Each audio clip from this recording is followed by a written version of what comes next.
Hi friends, അസ്സലാമു അലൈക്കും. Welcome to my YouTube channel.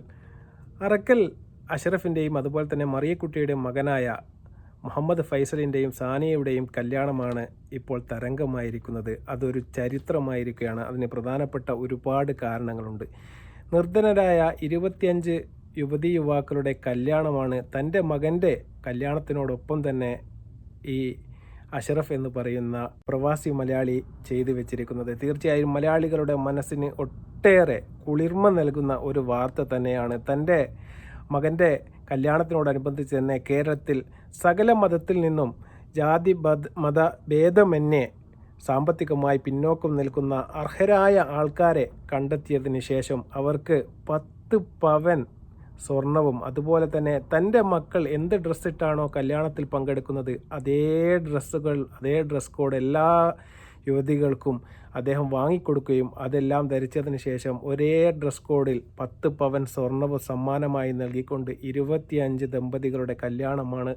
അതൊരു സ്വപ്ന സാക്ഷാത്കാരമായിട്ടാണ് കേരളക്കര കൈയും നീട്ടി സ്വീകരിച്ചത്. ഇപ്പോൾ ഒരുപാട് വ്യവസായികൾ വളരെ ആർഭാടമായി അവരുടെ മക്കളുടെ കല്യാണങ്ങൾ നടത്തുന്നത് നമ്മൾ കണ്ടിട്ടുണ്ട്. അതുപോലെ തന്നെ വളരെ ചെറിയ രീതിയിലുള്ള ലളിതമായ കല്യാണങ്ങളും നമ്മൾ കണ്ടിട്ടുണ്ട്. എന്നാൽ അതുകൊണ്ടൊന്നുമല്ല ഈ കല്യാണം മലയാളികളുടെ മനസ്സിൽ ഇടം നേടിയത്. തീർച്ചയായിട്ടും നിർധനരായ 25 കുടുംബങ്ങളുടെ വിവാഹം നടക്കുമോ എന്നുള്ള സ്വപ്നങ്ങൾ പോലും കാണാത്ത ചില കുടുംബങ്ങളെ ആ കല്യാണത്തിൽ പങ്കെടുപ്പിക്കാൻ വേണ്ടി ആ അഷറഫ് എന്ന് പറയുന്ന വിദേശ മലയാളിക്ക് സാധിച്ചു എന്നുള്ളത് തീർച്ചയായും കൈയടിക്കേണ്ട ഒരു കാര്യം തന്നെയാണ്. ഓൺലൈൻ മജ്ലിസുകളിൽ നിങ്ങൾക്ക് കാണാം, ഞാൻ 10 കല്യാണം നടത്തി 20 കല്യാണം നടത്തി എന്നൊക്കെ പറഞ്ഞുകൊണ്ട് കോടിക്കണക്കിന് രൂപ പിരിച്ചെടുത്തതിന് ശേഷം അതിലൊരു പങ്ക് മാത്രം, അതിൻ്റെ അപ്പക്കഷ്ണം മാത്രം പാവപ്പെട്ട ആൾക്കാർക്ക് ഇട്ടുകൊടുത്തുകൊണ്ട് വലിയ തട്ടിപ്പ് നടത്തുന്ന ഓൺലൈൻ മജ്ലിസുകളും അതുപോലെ തന്നെ ഔലിയാക്കളും വിലസി നടക്കുന്ന തട്ടിപ്പിൻ്റെ കാലഘട്ടമാണിത്. അവിടെയാണ് വിദേശ മലയാളിയായ അഷറഫ് എന്ന് പറയുന്ന ഈ വ്യക്തിയുടെ വേറിട്ട ഒരു കല്യാണം. ആദ്യമായി നമുക്ക് കല്യാണത്തിൻ്റെ വിശേഷങ്ങളും അതുപോലെ തന്നെ വാർത്തകളും ഒന്ന് കാണാം.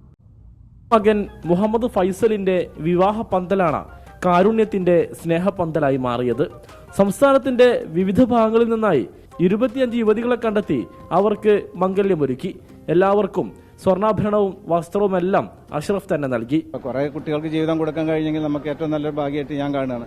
ആരും ഒരാൾക്ക് ഒരു കുട്ടി കൊടുത്തു കഴിഞ്ഞാൽ അതേ വലിയൊരു ഭാഗ്യമായിട്ട് ഞാൻ കാണുകയാണ്. എന്റെ സഹപ്രവർത്തകർ അത് തെരഞ്ഞെടുത്ത് പല ഭാഗങ്ങളും പോയിട്ട് അതിന് അർഹതപ്പെട്ട ആൾക്കാരെ മാത്രമാണ് തെരഞ്ഞെടുത്തുകൊണ്ട് ചെയ്തിട്ടുള്ളത്. തന്റെ അടുത്ത മകന്റെ വിവാഹത്തിന് 50 യുവതികൾക്ക് മംഗല്യ സൗഭാഗ്യം ഒരുക്കാനാണ് അഷ്റഫിന്റെയും കുടുംബത്തിന്റെയും തീരുമാനം. ഇൻഷാ അല്ലാഹ് നെക്സ്റ്റ് മോളെ ഒരു കല്യാണം വരുമ്പോൾ ഒരു 50 കുട്ടികളുടെ കല്യാണം കഴിപ്പിച്ചു കൊടുക്കണം എന്നാണ് ആഗ്രഹം. ഇൻഷാ അല്ലാഹ് നിങ്ങളൊക്കെ എല്ലാവരും സപ്പോർട്ടും കൂടെ ഉണ്ടാവണം. നേരത്തെ മകളുടെ വിവാഹത്തിന് 10 യുവതികൾക്ക് വിവാഹം ഒരുക്കിയിരുന്നു. അപ്പോൾ ഈ കല്യാണ വേദിയിൽ കല്യാണ പെണ്ണായി വന്ന പാലക്കാട്ട് നിന്നെത്തിയ ശ്രീരഞ്ജിനി എന്ന് പറയുന്ന ഒരു കുട്ടി വിതുമ്പിക്കരഞ്ഞുകൊണ്ടാണ് അഷ്റഫിൻ്റെ കയ്യിൽ നിന്ന് ആ 10 പവൻ സ്വർണ്ണാഭരണം ഏറ്റുവാങ്ങിയത്. അദ്ദേഹത്തിൻ്റെ വരനായിരുന്നു രാജേഷ് എന്ന് പറയുന്ന വ്യക്തി. ഒരിക്കലും തൻ്റെ കല്യാണം നടക്കില്ല എന്ന സ്വപ്നത്തിൽ വിചാരിച്ച ആ കുട്ടി ഒരു സ്വപ്ന സാക്ഷാത്കാരം എന്നോണമാണ് ഈ കല്യാണ പന്തലിൽ എത്തിയത്. ഇതിലിവിടെ ജാതിയോ വർഗമോ വർണ്ണമോ ഒന്നും തന്നെ ഒരു മാതൃകയല്ല. വെള്ളാപ്പള്ളി നടേശനെ പോലെയുള്ള ആൾക്കാർ മലപ്പുറം പോയി സന്ദർശിച്ച് പറഞ്ഞത് ഇവിടെ ഒരു പ്രത്യേക വായുവാണ്, ഒരു പ്രത്യേക രാജ്യമാണ്, മലപ്പുറം വർഗീയതയുടെ പര്യായമാണ് എന്നൊക്കെ പറഞ്ഞു വെച്ചു. അതുപോലെ തന്നെ സുരേന്ദ്രൻജി അവിടെ പോയിട്ട് പറഞ്ഞത് റമദാൻ മാസമായാൽ ഒരു തുള്ളി വെള്ളം പോലും അന്യമതസ്ഥർക്ക് കിട്ടില്ല എന്ന് പറഞ്ഞ അതേ സ്ഥലം, അതേ ജില്ലയാണ് നമ്മുടെ മലപ്പുറം ജില്ല. എന്നാൽ നിങ്ങൾ കണ്ണു തുറന്ന് ഇത് കാണണം. കാരണം കേരളത്തിൽ മറ്റെവിടെയും നടക്കാത്ത രീതിയിലുള്ള കല്യാണമായാലും സൽക്കാരമായാലും മതസൗഹാർദ്ദമായാലും സ്നേഹമായാലും എല്ലാം തന്നെ വാരിക്കോരി കൊടുക്കുന്ന ഒരു സ്ഥലമാണ് നമ്മുടെ മലപ്പുറം. ഒരുപാട് പ്രമുഖർക്ക് ജന്മം നൽകിയ, നമ്മുടെ മുഖ്യമന്ത്രിയെ വരെ സംഭാവന ചെയ്ത ഒരു സ്ഥലമാണ് ഈ മലപ്പുറം എന്ന് പറയുന്ന ജില്ല. അവരെ മറ്റൊരു കണ്ണിൽ കൂടെ കാണാൻ നമ്മുടെ സുരേന്ദ്രനും അതുപോലെ തന്നെ വെള്ളാപ്പള്ളി നടേശനും മാത്രമേ കഴിയൂ. തീർച്ചയായിട്ടും ഈ ഒരു കല്യാണം മാത്രം നിങ്ങൾക്കൊരു മാതൃകയാക്കി എടുത്തു കഴിഞ്ഞാൽ തീർച്ചയായിട്ടും ഈ കല്യാണത്തിൽ അദ്ദേഹം 25 കുടുംബങ്ങളെ തിരഞ്ഞെടുക്കുമ്പോൾ അദ്ദേഹം ഒരിക്കലും തൻ്റെ മതസ്ഥർക്ക് യാതൊരു മുൻഗണനയും അദ്ദേഹം ആ കല്യാണത്തിലോ ആ കല്യാണ പന്തലിലോ നൽകിയില്ല. അത് നിങ്ങൾ തീർച്ചയായിട്ടും കാണണം. അതാണ് ഇസ്ലാം മതം പഠിപ്പിക്കുന്നത്.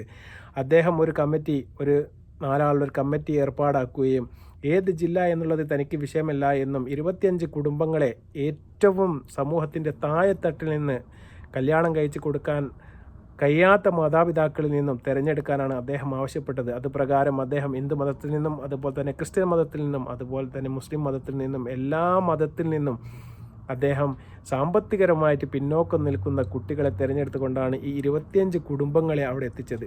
എന്നാൽ അദ്ദേഹത്തിന് ഒരേ ഒരു ആഗ്രഹമുണ്ടായിരുന്നു, തൻ്റെ മകൻ്റെ കല്യാണം നടത്തുന്നത് 25 കുടുംബങ്ങളുടെ ഒപ്പരം ഒന്നിച്ചാവണം എന്നുള്ള ഒരു താല്പര്യം അദ്ദേഹം ഉണ്ടായിരുന്നു. അദ്ദേഹം ഒരുപാട് പന്തലുകളും അതുപോലെ തന്നെ ഓഡിറ്റോറിയങ്ങളും എല്ലാം അദ്ദേഹം തിരഞ്ഞെങ്കിലും അദ്ദേഹത്തിന് അത് സാധിച്ചെടുക്കാൻ വേണ്ടി സാധിച്ചില്ല. അതിനുശേഷം അദ്ദേഹം മലപ്പുറം എടപ്പാൾ എന്ന് പറയുന്ന സ്ഥലത്ത് 3 കോടി രൂപ മുടക്കിക്കൊണ്ട് ഒരു പന്തൽ, അതും ശീതീകരിച്ച ഒരു പന്തൽ ഉണ്ടാക്കിയെടുക്കുകയാണ്. അദ്ദേഹം അതിന് ചിലവ് വന്നത് ഏകദേശം 3 കോടിയോളം രൂപയാണ്. അത് അദ്ദേഹത്തിൻ്റെ ഒരു സ്വപ്ന സാക്ഷാത്കാരത്തിന് വേണ്ടി 25 കുടുംബങ്ങളും തൻ്റെ മക്കളോടൊപ്പം ഒരേ വേദിയിൽ നിന്നുകൊണ്ട് തന്നെ കല്യാണത്തിൽ പങ്കെടുക്കണം എന്നുള്ള അദ്ദേഹത്തിൻ്റെ ആ ആഗ്രഹം നിറവേറ്റാൻ വേണ്ടി ഏകദേശം 3 കോടി രൂപ അദ്ദേഹം മുടക്കിക്കൊണ്ട്, അതും 100% ശീതീകരിച്ച റൂമിൽ ഏകദേശം 10,000 പേർക്ക് സദ്യയും വിളമ്പിയിട്ടാണ് അദ്ദേഹം അവിടെ ആ സമൂഹ വിവാഹം സംഘടിപ്പിച്ചത്. അതിലും ഉപരി ഈ സമൂഹ വിവാഹത്തിന് മുൻകൈ എടുത്തുകൊണ്ട് അതിന് കാർമ്മികത്വം വഹിക്കാൻ വേണ്ടി അവിടെ എത്തിയത് നമ്മുടെ AP അബൂബക്കർ മുസ്ലിയാരും അതുപോലെ തന്നെ നമ്മുടെ സാദിഖ് അലി ശിഹാബ് തങ്ങളും അവിടെ എത്തിച്ചേരുകയും അതുപോലെ തന്നെ തൻ്റെ മതത്തിൽപ്പെട്ട ആൾക്കാർക്ക് അദ്ദേഹം നിക്കാഹ് നടത്തി കൊടുക്കുകയും ചെയ്തു. അതുപോലെ തന്നെ മറ്റു മതത്തിൽപ്പെട്ട ആൾക്കാർക്ക് അവരുടെ ഭാഗത്തു നിന്നുള്ള ആചാരങ്ങൾ പ്രകാരം മാല അണിയിച്ചുള്ള കല്യാണമാണ് അവിടെ നടന്നത്. ഇതെല്ലാം മതസൗഹാർദ്ദത്തിൻ്റെ, കേരളത്തിൻ്റെ സ്നേഹത്തിൻ്റെ, സാഹോദര്യത്തിൻ്റെ, സഹവർത്തിത്വത്തിൻ്റെ എല്ലാം ഒരു ചിത്രമാണ് നമുക്ക് കാണിച്ചു തരുന്നത്. മലപ്പുറത്തു നിന്നുള്ള ഈ ഒരു വാർത്ത തീർച്ചയായിട്ടും ഇന്ന് ചരിത്രത്തിൽ ഇടം പിടിക്കുകയും അതുപോലെ തന്നെ നമ്മുടെ അഷ്റഫ് എന്ന് പറയുന്ന ഈ വിദേശ മുതലാളി എന്ന് തന്നെ പറയാം. അദ്ദേഹം ഒരു വിദേശത്ത് ഒരുപാട് ബിസിനസ്സുകളൊക്കെ ഉള്ള ആൾക്കാരാണ്. തീർച്ചയായിട്ടും അദ്ദേഹത്തിൻ്റെ പണത്തിൻ്റെ മുകളിൽ ഇത്തരം നല്ല ഒരു മനസ്സ് അദ്ദേഹത്തിനുള്ളത് കൊണ്ട് തന്നെ അദ്ദേഹത്തിൻ്റെ ഇതിനെ മുന്നേ നടന്ന മകളുടെ കല്യാണത്തിൽ 10 കുട്ടികളുടെ കല്യാണം അദ്ദേഹം കഴിച്ചിരുന്നു. അതുപോലെ വരാനുള്ള അടുത്ത കല്യാണത്തിൽ 50 ദമ്പതിമാർക്ക് കല്യാണ സൗഭാഗ്യം ഉണ്ടാക്കി കൊടുക്കാനാണ് തൻ്റെ ആഗ്രഹമെന്നും തീർച്ചയായിട്ടും അതിനുവേണ്ടി ഞാൻ പ്രയത്നിക്കുകയാണ് എന്നാണ് അദ്ദേഹം പറയുന്നത്. നിങ്ങൾ മനസ്സിലാക്കണം, ഇന്നത്തെ കാലത്ത് സ്വർണത്തിന് ഏകദേശം ഇന്നപ്പോൾ നിലവാരം എന്ന് പറയുന്നത് 75,000 രൂപയോട് അടുത്ത് സ്വർണത്തിനുള്ളപ്പോൾ 10 പവൻ സ്വർണം നൽകിക്കൊണ്ടാണ് അദ്ദേഹം അവിടെ യുവതീ-യുവാക്കൾക്ക് കല്യാണം ഒരുക്കിയത്. അത് പടച്ചതമ്പുരാൻ അദ്ദേഹത്തിൻ്റെ എല്ലാ നല്ല നിയത്തുകളും നിറവേറ്റി കൊടുക്കട്ടെ എന്ന് മാത്രമേ നമുക്ക് പറയാനുള്ളൂ. ഈ വർഗീയത ചീറ്റുന്ന ഇത്തരം ആൾക്കാരെ നിങ്ങൾ സമൂഹത്തിൽ നിന്ന് ഒറ്റപ്പെടുത്തണം. അതുപോലെ തന്നെ ഓൺലൈൻ മജ്ലിസുകളും അതുപോലെ തന്നെ ഓൺലൈൻ കല്യാണവും നടന്നുകൊണ്ടിരിക്കുന്ന ഇത്തരം കാലത്ത് തീർച്ചയായിട്ടും അത്തരം ഔലിയാക്കളുടെ ആ തട്ടിപ്പുകളും നിങ്ങൾ മനസ്സിലാക്കി അതിൽ നിന്ന് വേറിട്ട് നിൽക്കണം. അവർ കല്യാണം നടത്തി കൊടുക്കുന്നുണ്ടെങ്കിൽ കോടികൾ പിരിച്ചതിന് ശേഷം അതിൽ തുച്ഛമായ സംഖ്യ, ഒരു 30% പോലും അവർ പാവപ്പെട്ടവർക്ക് വേണ്ടി ചിലവാക്കുന്നില്ല. അങ്ങനെ അവർക്ക് സഹായിക്കാനാണ് അവരുടെ ഉദ്ദേശമെങ്കിൽ അവർക്ക് എന്തെങ്കിലും ഒരു സംഘടന രൂപീകരിച്ച് എന്തുകൊണ്ട് മാന്യമായ രീതിയിൽ പൈസ പിരിച്ചുകൊണ്ട് അതിൻ്റെ കണക്ക് പൊതുജനങ്ങൾക്ക് മുമ്പ് കാണിച്ചുകൊണ്ട് അത്തരം കാര്യങ്ങൾ നടത്തുന്നില്ല. നിങ്ങൾക്ക് രാവിലെ 6 മണിയായാൽ തന്നെ നിങ്ങൾക്ക് ഇപ്പോൾ യൂട്യൂബ് ചാനൽ തുറന്നാൽ ഓൺലൈൻ മജ്ലിസിൻ്റെ കാലമാണ്. അതുപോലെ തന്നെ അതിൽ നിങ്ങൾക്ക് കാണാം കോടിക്കണക്കിന് ഉറുപ്പിയാണ് അവർ പിരിച്ചെടുക്കുന്നത്. അതിൽ തുച്ഛമായ സംഖ്യ കൊണ്ട് 5 10 കുട്ടികളുടെ കല്യാണം നടത്തും. അതും 1 2 3 പവൻ നടത്തിക്കൊണ്ട് അവർ കല്യാണം നടത്തി ആ തട്ടിപ്പിനിരയാവുന്ന ഒരുപാട് ആൾക്കാർ ഇന്ന് കേരളത്തിൽ വിലസി നടക്കുന്ന കാലമാണ്. തീർച്ചയായിട്ടും അത്തരം കള്ളത്തരത്തിൽ നിന്നും വിട്ടുനിൽക്കാൻ നമ്മുടെ സഹോദരന്മാർ തീർച്ചയായിട്ടും ശ്രദ്ധിക്കണമെന്ന് മാത്രം ഓർമ്മിപ്പിച്ചുകൊണ്ട് ഇത്തരം നല്ല കാര്യങ്ങൾക്ക് മുൻകൈ എടുക്കാൻ ഇനിയും ഒരുപാട് ആൾക്കാർ ഉയർന്നു വരട്ടെ, മുന്നോട്ട് വരട്ടെ എന്ന് മാത്രം.